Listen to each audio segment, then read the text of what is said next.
Thank you everyone so much for joining our webinar today, where we'll be discussing the impact of COVID-19 within Canada. I think what we've really seen over the last, I was going to say weeks, but at this stage it's starting to become months, is a lot of changes to how employees and employers can really navigate the landscape and the laws of how you can engage during this time. So I'm joined today by two colleagues who work for Miller Thomson, and they are Canadian law experts. So I'll allow you to introduce yourselves. Zainab, do you want to go first? Sure. Hi. Thank you so much for having us. My name is Zane Abusif. I am a labor and employment lawyer based in Toronto, in Miller Thomson's Toronto office. Miller Thomson is a national law firm based in Canada, and we have offices across the country. I practice in the area of labor and employment, and I do pretty much everything from wrongful dismissals to daily advice about employment issues, to labor relations when we're talking about a unionized workplace, human rights. So basically everything to do with people in the workplace. Recently, a lot of that has focused on some of these challenges that, that employers have been faced with as a result of the COVID-19 situation. And my name is Koldorf. Hi, everyone. I practice in our Vaughan office, which is just north of Toronto, also in labor and employment. And like Zainab, I have been dealing with very little other than COVID-19 over the last 6 to 7 weeks. Though I think that in the next couple of weeks, things will start to turn around, I think, a little bit. Things seem to shift in the last little while. But in any event, Miller Thomson does have 12 offices across the country. We're represented in most of the provinces. And our colleagues across the country have been talking to each other, making sure that we're giving consistent advice to all of our clients across the country on the COVID-19 situation, any of the programs from the government, leaves of absences, and so on. I'm happy to be here. Hopefully we'll give you some good information today. Awesome, thank you. And my name is Katina OKeefe, and I'm the VP of Strategic Growth at PGC Group. We are an employer of record, so we partner with agencies and companies throughout the US and Canada to employ their workforce on their behalf. So obviously we've been seeing a lot of the impact of COVID-19 and helping our clients to navigate that during this time. We are going to be doing a Q&A style webinar. So at the bottom of the screen, you should see a Q&A box. So feel free to type in your questions.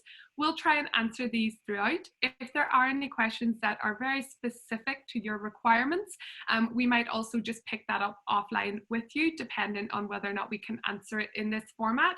And we'll also be sending out everyone's contact details after the webinar. So if you want to pick any conversations up or have any questions, you'll have the ability to do so.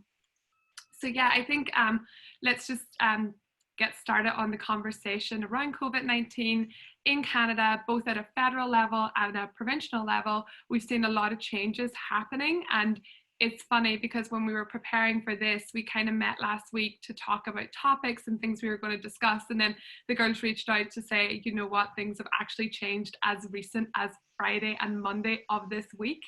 So it's great to be here and being able to present back on the most relevant and up-to-date information.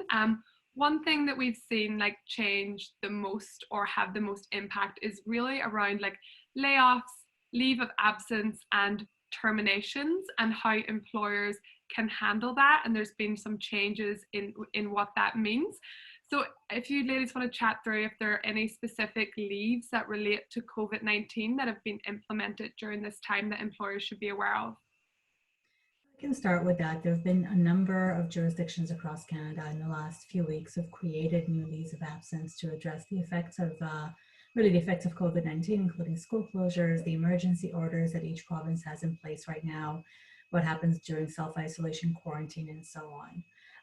And so in some jurisdictions, new leaves of absences were implemented, and others, existing ones, were amended. And we'll start with Ontario. Ontario has had an emergency leave in its employment standards legislation for a long time that was mostly unused. And that was amended in mid-March to fit the COVID-19 situation. So now it is still a job protected leave, meaning that you should return the employee to the same position if you can when the leave is over. It's retroactive to January 25th of this year, which is when the first COVID-19 case was identified in Ontario. And it's a leave of absence that's without pay if the employee is in one of the following circumstances: if they are under medical investigation, supervision, or treatment for COVID-19, if the employee is in isolation, including self-isolation or quarantine in accordance with either a public health official, a qualified health practitioner, or the government of Ontario's or Canada's emergency shutdown order, like we have in Ontario right now. If the employer directs the employee not to work because of a concern that COVID-19 could spread in the workplace by the employee. If the employee needs to provide care to a person for a reason related to COVID-19, such as the daycare and school closures that we have in effect right now, or if the employee is prevented from returning to Ontario because of travel restrictions. So an employee can take the leave for any one of those reasons. And what's unusual about this leave and this is a new feature of it, is that the employer can actually direct the employee to go on leave, which normally wouldn't be the case with this leave. Excuse me. And they can direct the employee, obviously, if it's around that concern to the workplace. Correct. A couple of reasons. So yeah, concern to the workplace is one of them, but also we have an emergency order in place right now. And so that gave employers another reason to put employees on that leave. Employees are not able to go to work because the physical workplace can't open. And if an employee cannot work from home for whatever reason, the position isn't set up for it, or the employee, him or herself, isn't set up to work from home, then the employer can direct the employee to take this leave of absence. With this particular leave, there isn't a time limit. So with respect to our emergency order, as long as that is in place, and right now I know that our premier keeps on moving it forward every couple of weeks, but realistically it's not going to be lifted anytime soon. So as long as the emergency order is in place, the employee can remain on this leave. There is no medical note that's required for an employee to take this leave, even if the employee takes the leave because of illness. Whereas typically for any health-related leave, a medical note is required. They've suspended that for now. But the employer can require an employee to provide evidence that a school is closed or a flight has been canceled or anything that's not medically related. Realistically, I don't know of any employers who have done that. Everybody knows what's going on. But if there are any specific circumstances that are kind of obscure and the employer feels like they need to get some sort of proof, then they can ask for it to an extent, as long as it's not health related. So that's the situation in Ontario. British Columbia has also enacted a job protected leave that an employee can take that is related to COVID-19 if the employee is not able to work because the employee, him or herself, has COVID-19, has been diagnosed with it, or the employee is in quarantine or self-isolation because of provincial or federal health authority. If the employer has directed the employee not to work because of concerns about their exposure to others, whether it's the employee who may have symptoms or a colleague who may have symptoms. If the employee needs to provide care to a child or dependent adult because of school closures or another reason, or if the employee is outside of BC and isn't able to come back because of travel restrictions. So very similar to Ontario's leave. This new leave is retroactive to January 27th. And what's specific to British Columbia that we don't see anywhere else is that if an employee, because this leave wasn't actually enacted until mid-March or towards the end of March, if an employee was terminated between January 27th and March 23rd of this year, for any reasons that give rise to this leave, so any reasons related to COVID-19, then the employer actually has an obligation to reinstate the employee to their previous position. And deem the employee to have been on this leave all along as opposed to having been terminated.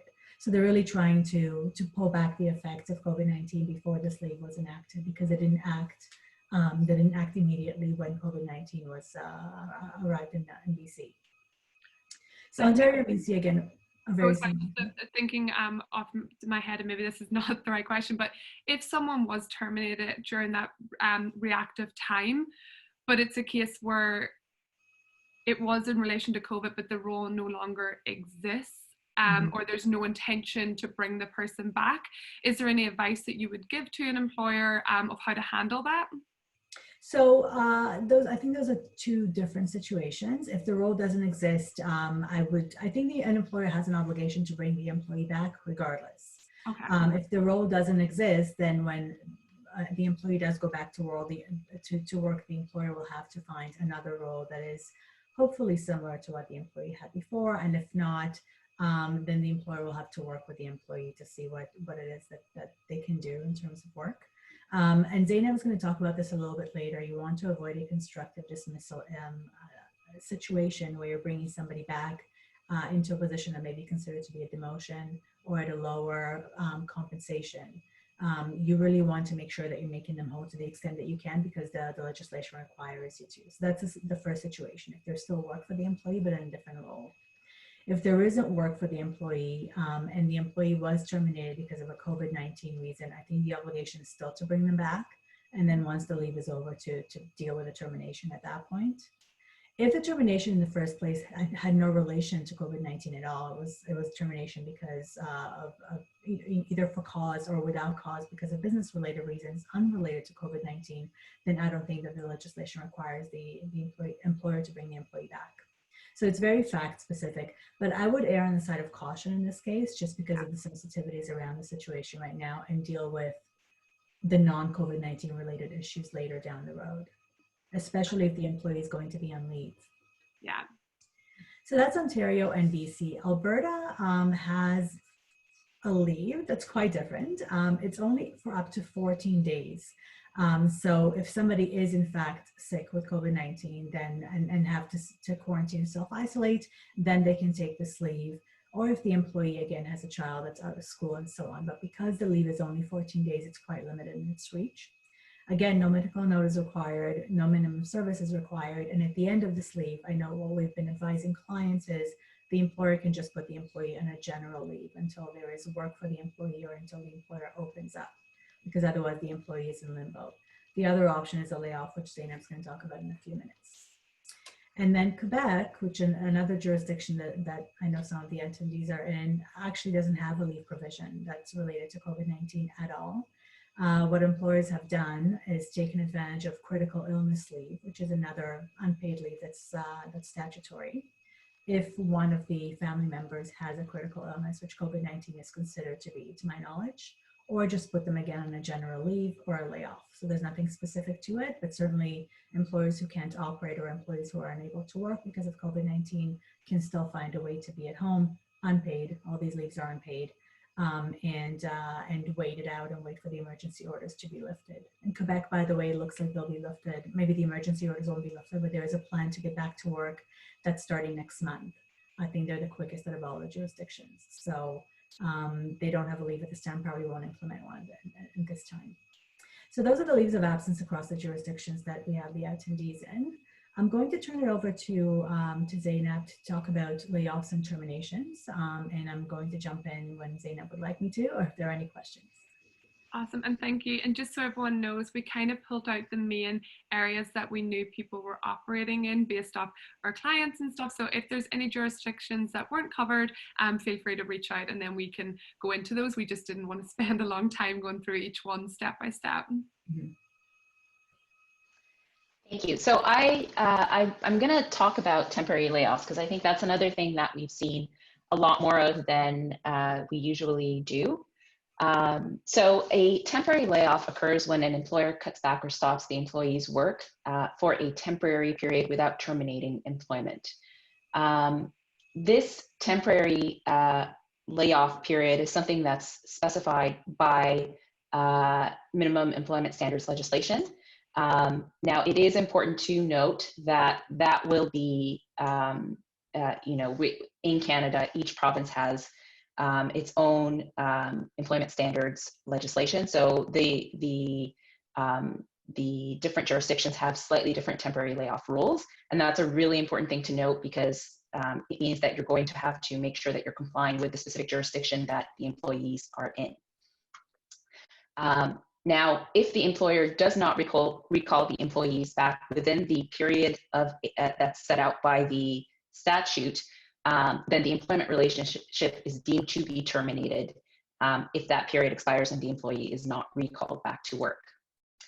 So, as I mentioned, when considering a temporary layoff, it's going to be important to look at the specific requirements of the employment standards legislation. So I want to start off by just discussing Ontario where both Ina and I are based. So in Ontario, the temporary layoff period must not go on for more than 13 weeks in any period of 20 consecutive days. Otherwise, it will be deemed to be a termination. Now, employers can, under the legislation, place employees on a longer period of temporary layoff. It can be extended to less than 35 weeks in a 52-week period. But in order to qualify for that longer period of time, then employers need to do additional things. For example, they have to, the employee continues to receive substantial payments from the employer. The employer continues to make payments for the benefits of for the employee's benefits under the plan. Another example is if the employee receives supplementary unemployment benefits or entitled to receive supplementary unemployment benefits, but isn't receiving them because they're working elsewhere. There are a few other exceptions too that allow employers to extend that period of a temporary layoff. And in those cases, if the employee is not recalled within that time period, then again, the termination would be deemed to have occurred. The other provinces have, as I mentioned, slightly different temporary layoff provisions. There are some similarities, but again, it's going to be important to really take note of what the specific jurisdiction requires. And as an example, in British Columbia, the temporary layoff period is similar to Ontario in that there's a period of 13 weeks and a 20-week period before termination is deemed to have occurred. In Alberta, it was extended to up to 120 days. I won't get into the specifics, just to make sure that we can cover the various topics that we want to go through, but there are differences, and I think that's a really important thing to note. Now, an important thing about temporary layoffs, and something that's certainly been in the news quite a bit and in discussions, is this question of when a temporary layoff, or if a temporary layoff is actually a termination. Is it a constructive dismissal? And this is an important consideration, and I think it's a complex question because we are in pretty unprecedented times. So we know what the law has said, but we also think as employment lawyers that this situation is so different from anything that's come before and what the courts have considered. Now, to just give you a brief overview of the general employment principles that have emerged from the case law, the courts have said that, unless the employment contract permits a temporary layoff, or where there's an established practice or policy permitting a temporary layoff in that workplace, then a temporary layoff is a constructive dismissal. That's obviously something that is of concern in the current circumstances because we have employers with very few options before them in these circumstances of work shortages and so on.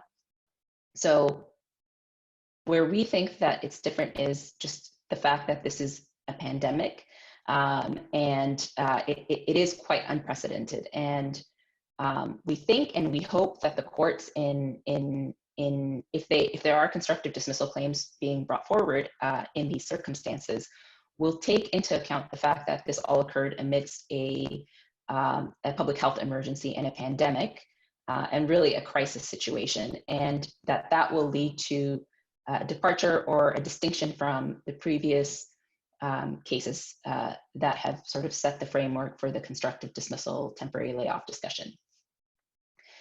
The other thing that is important to note is that when an employee takes the position that they are constructively dismissed, they still have an obligation to mitigate their damages. And so that means that if they're saying that you've constructively dismissed them, but then you recall them to work, then their mitigation duty would require them to come back to work. It's very difficult for them to say, no, I'm not coming back to work, and take the position that they are still constructively dismissed and without that sort of resulting in a failure to mitigate on their part. So that's something that's important to consider.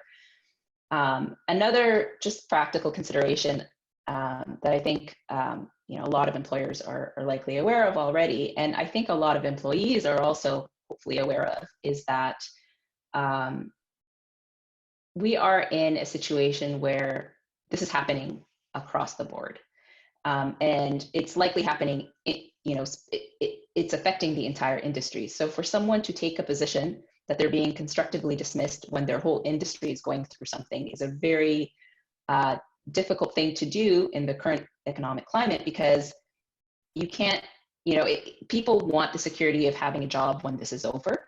And it is going to be very difficult for someone to maintain that they have been constructively dismissed and take a risk that they are going out into a very difficult job market.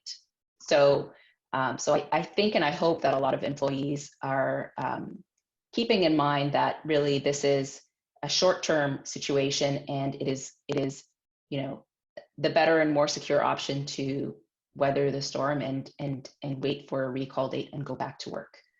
That's really reassuring, I think, to know that position. Is there anything employers can do on top of that, like documenting, or any advice that you would give to continue to mitigate risk? Or is the fact that it's a pandemic and this is the circumstance probably enough?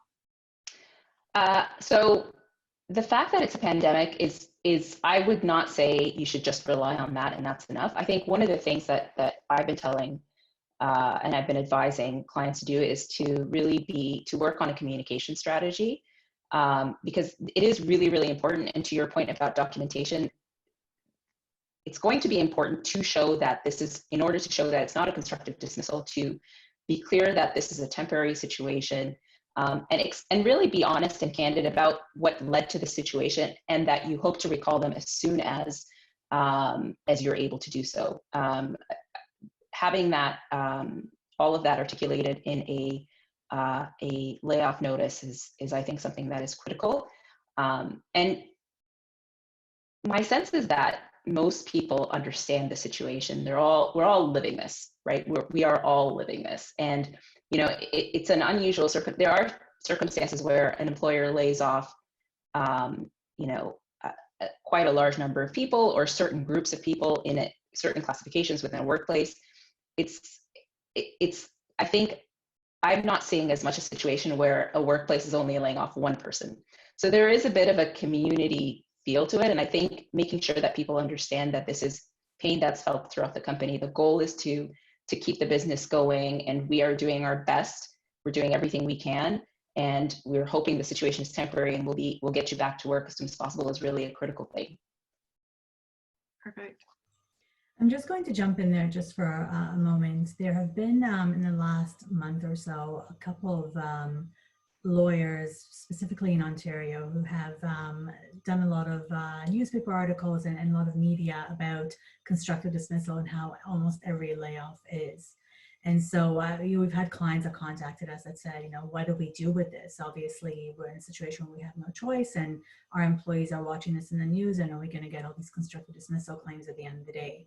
And I think I just wanted to reiterate what Zainab said. That's exactly what we've been telling them. Just communicate and be honest with your employees, and you're in a position where you really don't have any other options. And we would like to believe that most people, if they're happy at their job, would value having a job at the end of the day.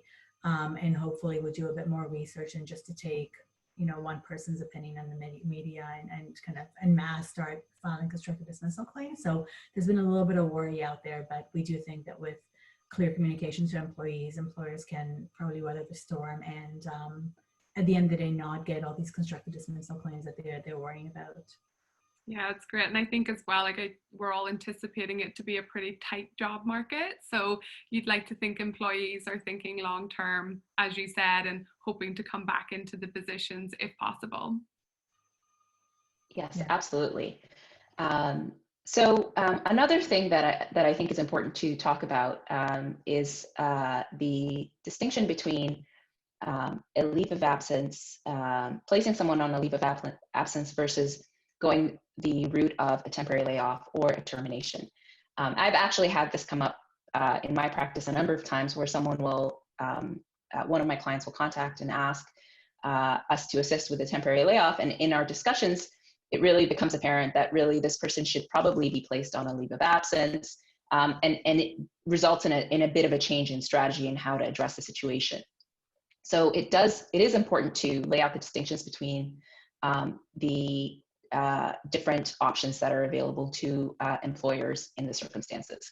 So the first thing that I want to talk about is I just want to go back to some of the points that Ina had discussed earlier about leaves of absence. So, you know, obviously that's a very broad term. A leave of absence is a period during which an employee is excused from work. But in the context of COVID-19, we're really talking about the leaves that Ina discussed in the earlier part of the presentation, which are the emergency leaves, these leaves that are job protected statutory leaves of absence. The entitlement to those leaves flow from a statute. And that statute sets out who qualifies, how long the leave is, the notice requirements, evidence that the employer can ask for, all of that stuff.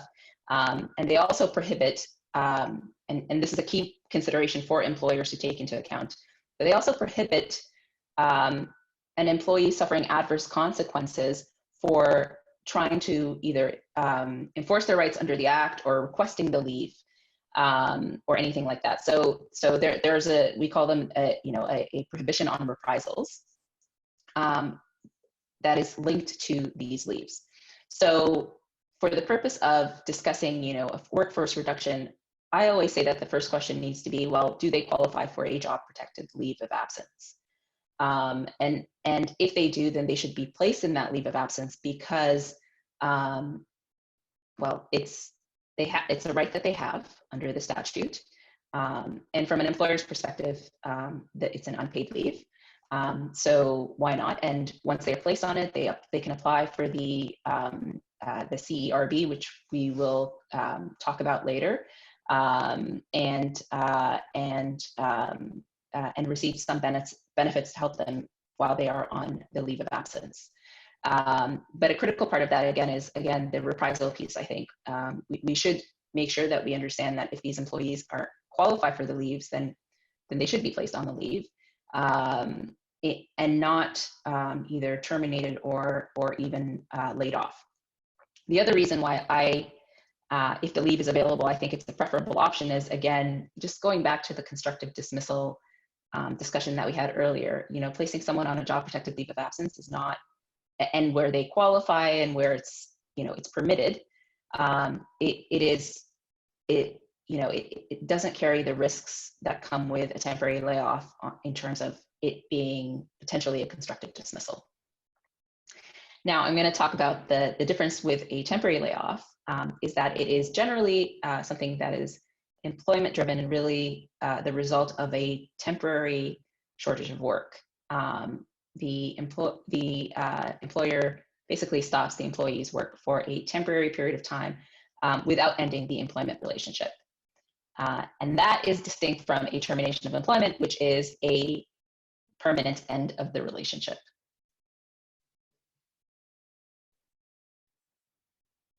So in terms of deciding between these three options, again, the first question should be is, do they qualify for a protected job protected leave under the applicable employment standards legislation?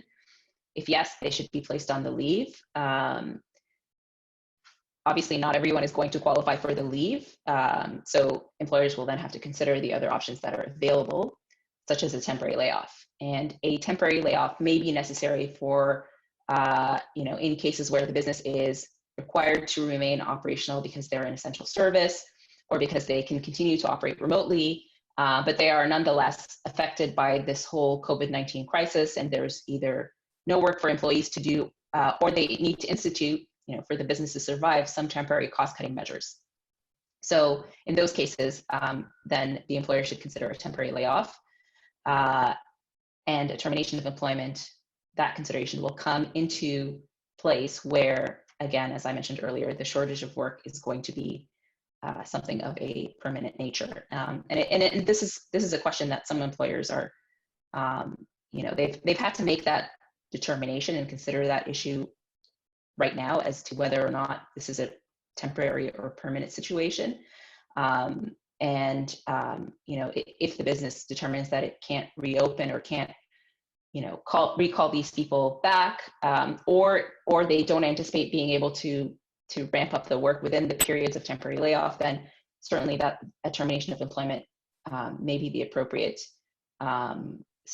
thing to consider in that case. And if you are proceeding with the termination of employment, then the important thing to note is that what are the employees entitled to in terms of notice? And that determination will flow from the minimum employment standards legislation to determine what their entitlements are. Across Canada, all of the different provinces have different, slightly different notice requirements when it comes to termination. And in Ontario, we also have severance pay requirements for certain employees. And it's going to be important to be aware of those, but also to be aware that we also have this concept of reasonable notice at common law in Canada, which means that while the minimum standards lay out the minimum notice requirements, employees are actually maybe entitled to something more, depending on what the employment contract says. So the notice requirements may be significantly more, and that certainly is something that employers should consider because it's an additional cost that they'll have to bear if they're proceeding with terminations. Perfect. So if someone is on a leave of absence and then they are moved, it's decided they are terminated, they would then still have to consider that notice period and those additional costs. Absolutely, yes. And I would just echo some of Ina's points earlier on today about, where possible, you want to bring people back. And I think it's also important to just keep in mind the timing of the termination. And when it happens, I always worry that people will bring up reprisal claims if you're terminating someone before they're brought back to work and just optically the timing it's going to be a very sensitive situation. So, but yes, absolutely, the notice requirements are going to be critical. Perfect. And then with the layoffs and leave of absence, like obviously they are unpaid leaves, and I don't know, I think, Ina, you mentioned there are other costs to consider. Do employers still have to contribute certain things to employees? Is there any costs associated with that? There are no costs associated with, with a leave of absence. That's completely unpaid. In Ontario, specifically with layoffs, you have a choice between, you have a shorter layoff period of up to 13 weeks in any 20-week period, and there are no costs associated with that. So you can lay somebody off for that time period and basically not continue any of their benefits, and certainly the layoff is unpaid. If you want the option of laying them off for up to 35 weeks in a 52-week period, then there has to be some financial tie to the company, typically in the form of either the continuation of group benefits or the contribution to a pension plan if one exists. There has to be something that the employer continues to give. And some employers have taken advantage of that. They want the longer layoff period because they have no idea how long this is going to go on for. And with the shorter layoff period, you must bring them back because you only have 13 weeks in any 20 weeks. So you can choose to have a financial tie between the employer and the employee, but that's not mandatory at this point. That's brilliant. Thank you for clarifying that. And then in terms of termination, if a company is considering termination for performance at this time and it's not related to COVID, like obviously, it's a very difficult landscape at the moment. Is there anything that you would advise to them to do as well as their typical procedures, just to make sure that they're doing everything correctly and they're making sure that they're covered in every regard? Sorry, go ahead, Zane. I can give my thoughts and then you can jump in with yours. I don't think they need to do anything differently. Terminating for cause or for performance is difficult in the first place. It's a pretty high threshold here. So I don't think the rules have changed with respect to that. And if that was something that if the employee's performance would have reached that threshold anyways, I would just go ahead and terminate. What I worry about when employers are on the fence between terminating and not terminating right now, whether it's with or without cause, is that we don't know how long this is going to go on for. I mean, initially we thought it was going to be a few weeks. That's fine. You can wait a few weeks for the termination. But I think it's becoming clear that this is not a few weeks or even a few months. And some, people are forecasting a year, 18 months, 2 years before things are kind of getting back to normal. And all you're doing in the meantime, if you were going to terminate this employee anyways, is increase their notice period. Because the longer they're with you, the more notice entitlements they have if you're terminating without cause. So if termination was on the horizon anyways, for reasons completely unrelated to COVID, I would say go ahead and use those reasons and terminate, just so you don't increase your costs down the road.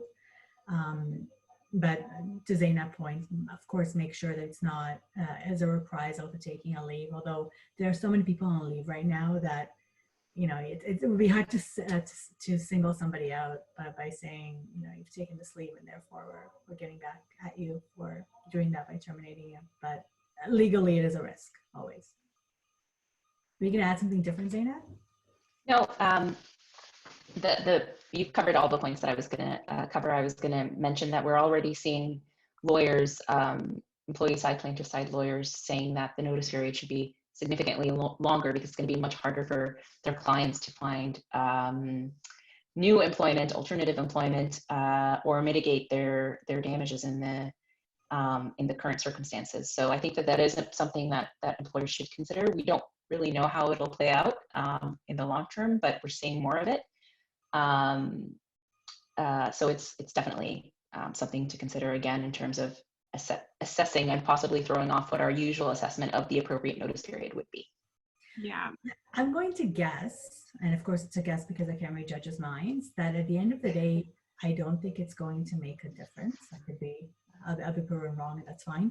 But if you can imagine every single person who's been terminated during COVID-19 coming to a judge and asking for more notice from an employer who's struggling already, because there's no work out there. And the situation was created by a health concern and the government, completely unrelated to the employer. Right. So I'm going to guess that it's probably not going to increase notice periods, but it's a guess at the end of the day. But Zainab's right. We're seeing that more and more, and every demand letter and claim that I've received to date since COVID started includes a portion asking for more notice, for a longer notice period because of COVID and the inability to find it. The one thing that I also am seeing is that I've had a lot of claims, or not claims, a lot of situations where there's a demand letter and settlement negotiations actually settle because I think people are a bit nervous about how long the situation will be, and so they want to be paid now and have that security.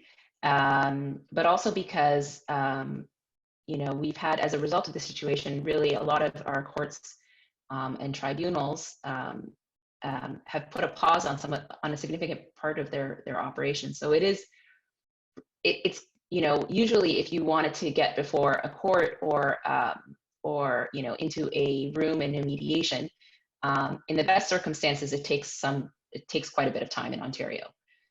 Now that's going to be delayed even further along because of what's happening. So I think that's just from a practical point of view. I've seen a lot of cases settled recently, just I think because both sides want to settle now. Perfect. Thank you so much. I think that's so clear, and thank you for explaining the differences between layoffs, leave of absence, terminations, and sort of that guidance as to how to navigate them and which is appropriate. One thing that we've chatted about, and I know that Canada have introduced, is different government programs for both employers and employees. So maybe starting with the employer program, CEWS. I'm not going to attempt to explain it. I'll leave it to the experts if one of you want to give us an overview of sort of what that is and how that applies to employers. Sure, I can do that. So generally in Canada, the programs that have been implemented to assist businesses have been implemented for the most part by the federal government. Some of the provinces implemented some smaller deferrals and so on, but certainly for the most part, it's the federal government who's taken the lead in that. The CEWS, the Canada Emergency Wage Subsidy, was introduced a few weeks back, and I think it's taken the federal government a little bit of time to get it off the ground, a bit longer than people wanted. But basically the idea is that the federal government is going to reimburse an employer for up to 75% of an employee's wages, or up to $847 per week, whichever is lower, for wages paid during 3 times period covering roughly March, April, and May of 2020. This may be expanded as we are now almost in May, and there's no end in sight, but for now it's March, April, and May. And once an employer qualifies for one time period, the employer will also qualify for subsequent time periods. There is no limit to the subsidy amount that any one business can claim. And the wage subsidy applies to employers who are individuals, taxable corporations, nonprofit organizations, charities, and certain partnerships. I think it's important to also know that, as far as we know, it appears to be available to foreign corporations as well, so long as they're taxable corporations and have employees in Canada. Not all of the programs are, but this is the biggest one, the one that seems to be applicable across the board. So to qualify, a business will have to show that it experienced at least a 15% reduction in gross revenue in March, and or at least a 30% reduction in gross revenue in April or May to qualify for the wage subsidy. And the way the wage subsidy works is that it's retroactive. The expectation is that the business will fork up the money up front to the employees and then apply to be reimbursed by the government, which puts a lot of employers in a bit of uncertainty. Because you hope as an employer that you will qualify. Certainly your numbers look like you would, and all indicators are the federal government is going to try to be inclusive and include as many businesses as possible. But until you apply and get the first approval, you really don't know. So it's a bit of a risk that you're taking as a business to fork up the money up front and get reimbursed. As part of the application, a business will also have to attest that it's doing everything it can to pay the remaining 25% of the workers' wages. But there's actually no requirement to pay the remaining 25%. So keep that in mind. If you can't afford wages right now but want to keep your employees paid, or you do have work but can't afford the full wages, there's the option of only paying up to 75% and getting reimbursed for it, with some quirks here and there with some distinctions. So just make sure you read the rules carefully. I've mentioned that the employee can be working or not working to get the wages, and then for the employer to get reimbursed. If the employee is not working and the employer is paying the wages and getting reimbursed, then the employer can also get reimbursed for the employer's portion of the CPP and EI contributions that the employer has to make with every payment to employees. But to claim this reimbursement, the employee has to be in a leave of absence for an entire week. So make sure that you don't employ employees for partial weeks if you want to take advantage of this reimbursement from the government. And if the employee is not working, getting paid, you want the employee on a leave of absence, not on a layoff, because the words paid leave are very explicitly in the legislation, and I'm thinking that's probably intentional. So make sure that if your employees are on a layoff, recall them, put them immediately on a paid leave, pay them, and then get the reimbursement. The wage subsidy is also not available for employees who are not paid for 14 days or more during any of the periods. So Zainab will talk about the CERB benefit. Employees who are on CERB benefits can't get the wage subsidy or shouldn't get the wage subsidy, or they'll have to reimburse one or the other. So they should know that up front. And then finally, applications were just opened this week on Monday. And from what I'm hearing from speaking with clients, it's a fairly smooth application. There's a spreadsheet that you download that you fill out that does all the calculations for you, and then you take those calculations and just put them into the application.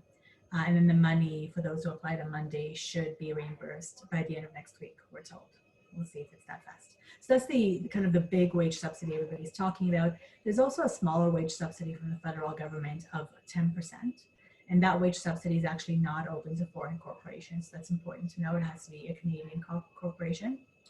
And it's really open to those employers who don't qualify for the larger wage subsidy. The way it works is it's a wage subsidy of up to 10% of an employee's wages between the periods of March 18th and June 19th for that period. And it's up to $1,375 in total per employee, and up to $25,000 in total per employer for all the employees together. So it's not a huge wage subsidy, but it's something if you don't qualify for the other one. And that's a monthly total? No, that's just a total, just a general total for the entire period. Yeah. And this wage subsidy has been in place for a few weeks now. And so it was It was implemented before the greater wage subsidy did. Sorry, I have a cat walking across my screen here.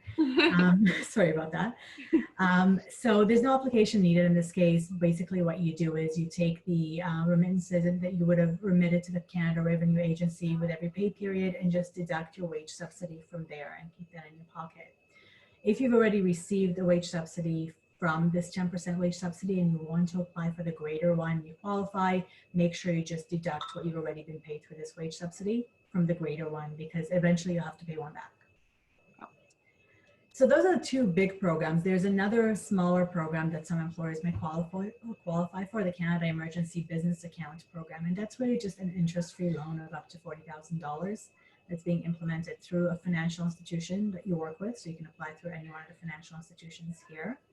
And it qualifies any organizations whose payroll was between $20,000 and $1.5 million in 2019 for this interest-free $40,000 loan, a quarter of which, 25% of which, will be forgiven if you fully pay this back by the end of 2022. So if you pay back $30,000, you'll get to keep $10,000 of that loan. So, and we've had a number of clients applying for this loan, so they'll be able to make payroll to get the wage subsidies. So they kind of built one on the other, which, you know, I think is a smart thing to do if you qualify. So those are the big programs. There are a couple of tax filing deferrals from the federal government, some deferrals from the provincial government that are smaller. And on our website, we actually have a list that we update daily of all the programs that are available. So I invite everybody to go to our COVID-19 portal, and in there you can get a full list to see if anything else applies to you, but those are the main ones that we give advice on. And I think Zainab is going to give us an overview of the employee benefits that the governments offer. A lot of employers want to know what their employees will get to help them stay afloat until the business comes back. So I'm going to turn it over to her. Thank you, Ina. So there are several measures and programs that the government has introduced to help workers during this crisis situation. The main one that I'm going to focus on is the CERB, the Canada Emergency Response Benefit. This benefit was introduced specifically to address situations where workers are basically have, as a result of COVID-19, seen their work disappear or be greatly reduced. And this benefit provides for up to $2,000 a month for up to 4 months. It is, as I mentioned, to workers who have either lost income as a result of COVID-19 because they're not working due to COVID-19 related reasons, or are only earning up to $1,000 per month because of the COVID-19 situation. It also is open to those who are not working prior to the COVID-19 crisis, but were on regular EI benefits and are unable to find work now or undertake seasonal work because of COVID-19. To qualify for this benefit, a worker has to be at least 15 years old, have earned $5,000 in the last 12 months or in 2019, and the worker has to be to put forward. Oh, and one thing I should note is it is broader than the employment insurance qualification categories. It does cover those, and I use the term worker as opposed to employee because it does cover a broader range of individuals. And the applications are open, and there's a fairly short processing time period. If it is direct deposit, I think that the processing period is 3 days. And the benefit can be applied to any 4-week period falling between March 15th and October 3rd. It does not have to be a consecutive 4-month period. The government's also introduced some other programs and supports. There are supports, the tax deferrals. There are also supports for students. There are supports for families and individuals who are considered low income. So there's a number of other measures. And as Ina mentioned, we do provide a summary of all of the measures. We have that up, a chart on our Miller Thomson COVID-19 resource portal. And it is updated on on a daily basis. Perfect. If somebody's claiming the CERB, and then there's obviously employment insurance as well, are those two separate things? Like you can't claim both, or do they work together? Yeah. So there was quite a bit of confusion about this at the beginning of all of this process, and I think still some confusion now because we're still waiting for some questions to be clarified. But initially, people were told to apply to EI. And the government had introduced sort of some changes to EI. They waived some requirements for the EI sickness benefits. And then when they introduced CERB, there was some confusion as to whether you could still apply to EI.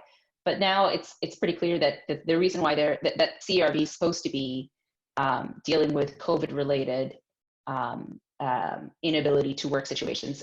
People are not going to get EI and the CERB. Okay. And in fact, I actually don't think that you can apply for EI anymore. I think it's one application and then the government just gives everybody the CERB. And I think what they try to do, it's a lot, I think the US is doing it right now where everybody just gets the same thing. They don't have that distinction between how, what your income was pre-layoff or pre-leave. And it's just, everybody gets their $2,000 a month. That's kind of the basics, and it doesn't matter what the circumstances are. And I think it just simplifies the process for both those who are implementing it and those who are getting the benefits. Yeah, it definitely makes it easier for employer without the employees not having to think about which one they potentially fall under. That's great. And then one other thing as well we've been talking about is obviously hopefully opening up the economy again. And I know that the federal and provincial government have released a statement quite recently about sort of a plan on restarting the economy. So it'd be great to understand like a little more about what that is, and any advice you have for companies as they start to consider what this might mean for them.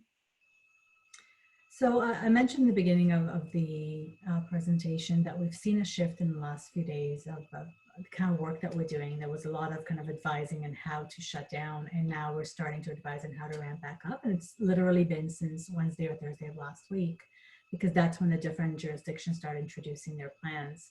And I've noticed that although it was the federal government that had all the programs implemented, it looks like it's taking a step back and letting the different provinces figure out how to open their own provinces back up. So you can imagine with 10 different provinces, you would have 10 different plans, because there are stark differences between how the virus affected the population and the businesses. So since Thursday, which is when the first province introduced its plan, 4 Canadian provinces announced their reopening plans. The other 6 have not yet. And of the 4, Ontario's plan, which was introduced just on Monday, is probably the vaguest, with no timelines, no specific details. So our premier called it a framework rather than a plan to reopen. So we don't really know what's going to happen in Ontario. I took a look at the Saskatchewan one, because out of the 4 that have been released, the Saskatchewan one is the most detailed and really seems to have a well thought through plan. And they've divided it into 5 phases. It seems very methodical, and it's something that I've been using to try to determine what's going to happen in the next few months.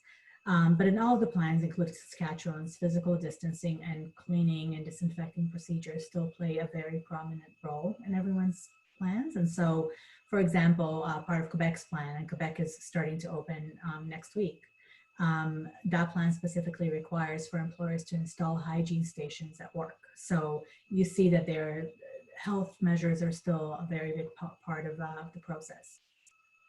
And in all of the plans, by the way, the state of emergency seems to stay in place. So that's something to remember as well. So what I've been talking to clients about, trying to anticipate what to plan for in the next few months, is to think about different buckets of things. The first bucket is physical space. If you are going to go back to your physical space at work, what is it that you'll need to think about? You'll need to think about reconfiguring your physical layout. Social distancing appears to remain in all of the plans for now.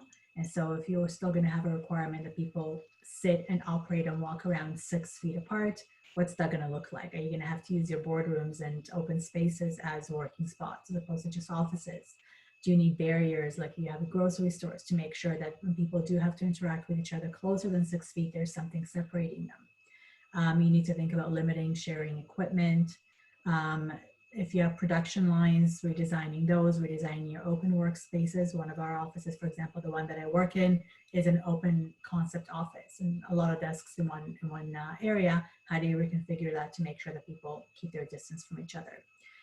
Maybe creating extra hallways or corridors for people to be able to pass through so they don't pass across from each other a lot during the day or any at all. Placing markings on the ground, like grocery stores do, those sorts of physical things. How do you make sure you comply with the requirements to keep people separated? So that's kind of the one thing to think about. Then the second bucket to think about is about your PPEs, your personal protection equipment. Some jurisdictions are likely to require those at work, and even if not, you may have to impose those on your employees because you have to comply with your requirement as an employer to keep your employees safe. So do you have any? Should you order any now, even though they're still hard to get, I think? Start thinking about where you're going to get those if you're going to have employees coming back to work. Think about screening procedures. A lot of employers had that before they shut down. Is this something that may be required? And even not, are you going to do it? Will you have a list of questions for all employees and visitors to determine if they have symptoms or they've been around somebody who's sick? Are you going to take temperature? And if so, are you going to use a thermal scanner? And if so, do you have one? Do you need to order them? Are they easy to get? You have to think about all those things now. You can't get one from today for tomorrow. And if you are going to take temperatures, make sure you speak to your lawyer because there are all kinds of other issues that arise that come out of that. You know, taking the temperature, recording the temperature may run afoul of some privacy issues. So just make sure you think through those issues now before you start implementing them. I heard some commentators talk about staggering work days, staggering shifts, staggering breaks, so people aren't all arriving at the same time or taking their breaks at the same time. You may want to consider doing 2 days a week for each employee as opposed to a full week, so you have more space for employees to work. And then think about things like, what's your company's response going to be if employees want to continue working from home to the extent that they can? They probably weren't allowed to before. Are you going to allow them now? If so, do you have a policy? You should have one if you don't have one already. And what is the reaction going to be if you have a number of employees asking to stay working from home? And so leading into policies, it's a good time to look at your policies and see whether you have something that addresses social distancing. A new leave of absence that was created, is that in your policies? Do you have a remote working policy? What else do you need to put in there to make sure that all the measures that you're going to put in place, everybody knows about them, that they're clear to everybody? So those are the sorts of things I've been talking to clients about. And I think most importantly is to remain flexible, because even for the provinces that have a plan in place now, those plans will change and the deadlines will change and the requirements will change as well. It's a very fluid situation. And the businesses that have seen really succeed in this environment are the businesses who are staying fluid and really open to the different changes that are coming at them and are able to change the way they're doing what they're doing, and sometimes their product and the way they're operating their business to continue to operate in the situation. So that's what I've been advising clients on that front over the last couple of days. But certainly with every day, like you said, things are changing, and as we're getting more of a clearer picture of how we're going to come back to work, these things will also change as well. Yeah, thank you. That's really interesting. I think one thing I've been sort of reading a lot and seeing a lot about is sort of the potential challenge, as you mentioned, of like what happens if the worker doesn't want to come back. There is obviously like a high element of fear and people might be reluctant to do so. So I think like that's going to be something that companies are really going to have to navigate. So good to get that guidance on thinking about the policies around that now in advance, rather than having to like panic react to that as and when it comes up. I think that just before we get off the topic, I think it's important for employers to also remember that they have an obligation to keep employees healthy. And that if somebody gets the virus at work, now you have a WSIB claim on your hands, right? Because it's a workplace injury. And so if employees are nervous coming in, and if there is a way to accommodate them remotely, that's probably something any business should consider right now, just to reduce their liability as an employer, if nothing else. Perfect. I'm just conscious of time, so we're coming up to the end of our time. So I'd encourage anyone that has any questions to please put them forward, and we will answer them. We do have a question here about can an employer recall employees but reduce their wages when they bring them back to the organization, and what sort of guidance is there around that? So it's going to depend a lot about, it's going to be a very fact-specific situation to consider, because, reduction in wages is something that could lead to, again, this concept of constructive dismissal. So the first question I would ask is, well, how much are we talking about here? If we're talking about a reduction that's greater than 10%, then I think that you are getting into the situation of a potential constructive dismissal claim. If it's under 10%, it's a lot less risky. But again, talking about some of the practical considerations, we've generally been in discussing with our clients, things like pay cuts or reductions, or even reductions in hours of work, things like that. We know that the driving reason for that is really to try to keep the business going, and I think to try to keep as many people employed as possible. And so sometimes the practical side of that has to outweigh, things to do with a potential claim of constructive dismissal. That's not to say that, completely ignore that, but it is, you're going to have to assess the situation in its full scope, and think about the risk of a constructive dismissal. And if you need to implement these steps in order to keep the business going, then maybe that's a situation that you have to proceed forward with. I think a key thing is to make sure that you consult with a lawyer and get the right advice at the outset, so that you can assess that risk, and in order to be able to go through that analysis.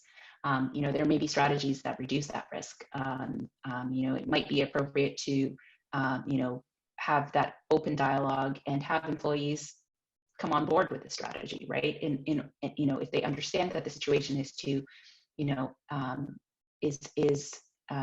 is what's necessary to keep going. And in light of the current economic climate and the, everything that's going on, then you might be able to proceed forward with employees on board with a small reduction in pay. And it's also something worth considering whether this is going to be a temporary reduction or something that is permanent, right? That I think is, for a lot of employees, is going to be an important question to consider. Is this just for the foreseeable 3-month period, and then I'm going back to my regular hours and regular pay, or have we now rolled back my salary permanently, and this is what I'm going to expect, going forward? Perfect. Yeah, no, it's great. I think the time expectation is huge for people to really set their expectations. One other question is, can an employer extend a layoff period for some employees but recall other employees back to the workplace? Yes, I think the first thing that you need to consider is if you're going to be keeping people on a temporary layoff, are you still within the temporary layoff period?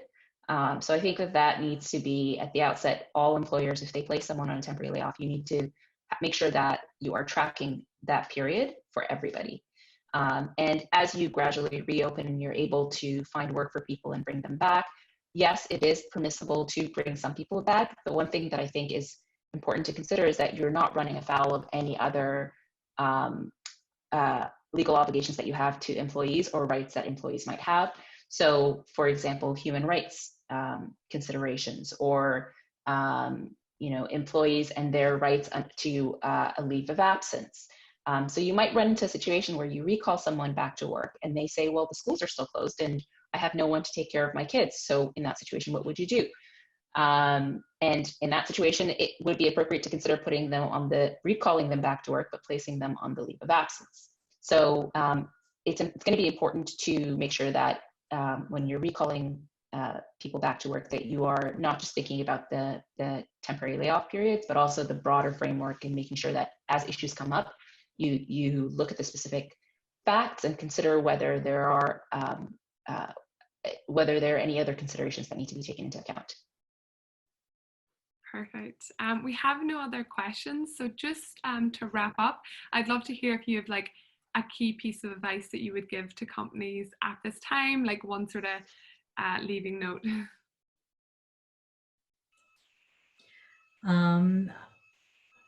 There are a couple, but I think that the one that I consistently repeat is the one that I said just before Zainab started talking this last segment, which is just stay flexible and stay open-minded. There is a lot happening right now, and like I said, the businesses who I've seen succeed over the last couple of months are those that really stayed open-minded and were nimble and were able to adapt fairly quickly. And I think that's going to be really the key to being able to continue working and operating over the next few months, is just to kind of roll with the punches. A lot are coming at the same time, and that's probably not going to stop for a little while. That's not really legal advice, that's just practical advice. It doesn't have to be legal. I think that's really good advice. The only thing that I would add to that is I think communication is always really key. And where I have seen, I think, more success is where a company has put in place sort of a key point person who is sort of a conduit of information to their workforce about what's going on and keeping people up to date.